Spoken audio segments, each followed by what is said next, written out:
So, it's finally time for E3, the biggest gaming event of the year.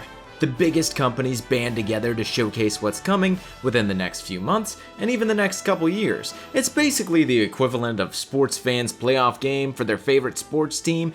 Every fanboy gathers around the TV waiting to say, "Oh, Nintendo won this conference, duh." Or maybe, "Bethesda definitely rocked everybody's shit, dude." Okay, I've never had one glitch ever in Skyrim.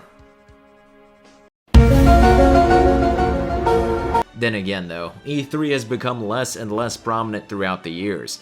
Nintendo threw up the deuces sign and pieced out of showing off anything at E3 anymore, opting to do their own sort of E3 with their Nintendo Direct. Then Sony went and copied them to do what the cool kids do and created their own version of the Nintendo Direct called the State of Play. But regardless of all of that, how was this year's E3 overall? Well, meh. First, let's talk about Xbox/Bethesda's conference. There's The Outer Worlds 2.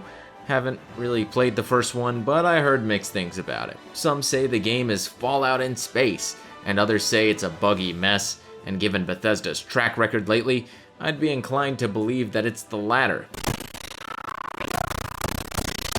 But who knows? The Outer Worlds 2 may just be the game that Bethesda needs to become Best Bethesda once more. They also showed off Halo Infinite's multiplayer mode that's going to be free to play, which I mean, looks kind of fun.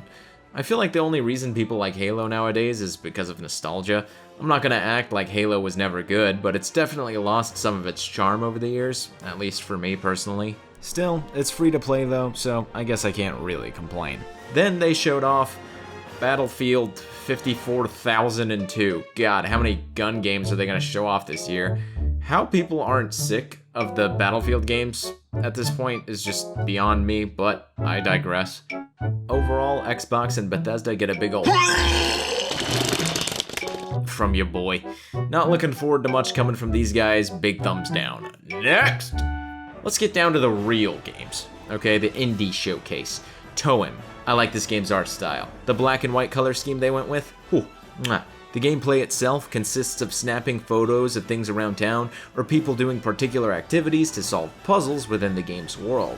The amount of things you're able to snap and the activities you're able to capture through the lens is actually pretty staggering. If you were a fan of Pokemon Snap, look no further. This indie game has got you covered. And if you're not a fan of Pokemon Snap, well, what about Ori and the Blind Forest? Boom, Hoa. I'm telling you, this game's gonna be big. Just look at it. The leaves spouting off the branch, then you use those leaves as platforming sections. Ooh, we like when games incorporate the environment into platforming, boys. The one thing I'd be worried about with this game is that it might be too easy. Looking at you, It Takes Two. Then again though, Ori and the Blind Forest looked innocent enough, and that game was... Jesus! Sacrifier. For all you JRPG fans out there, this looks kinda interesting. Then again, it has a Kickstarter, and we all know how well those usually go, but it could be promising. Aiming at the hearts of 90s RPG fans, while also promising to remove all the stuff we hate about 90s RPGs, while retaining the things we love about them. Only time will tell if this game actually turns out to be any good though. Somerville. Okay, another platformer, I know, but if you guys know Playdead, the people who made Inside and Limbo, you know this game is gonna be good. I always love the meta commentaries these devs slide within their games ever so cleverly, so if I had to pick a game out of everything I just talked about, it'd be this one. Can't wait, but slated for a 2022 release, so we'll be waiting a bit for this one.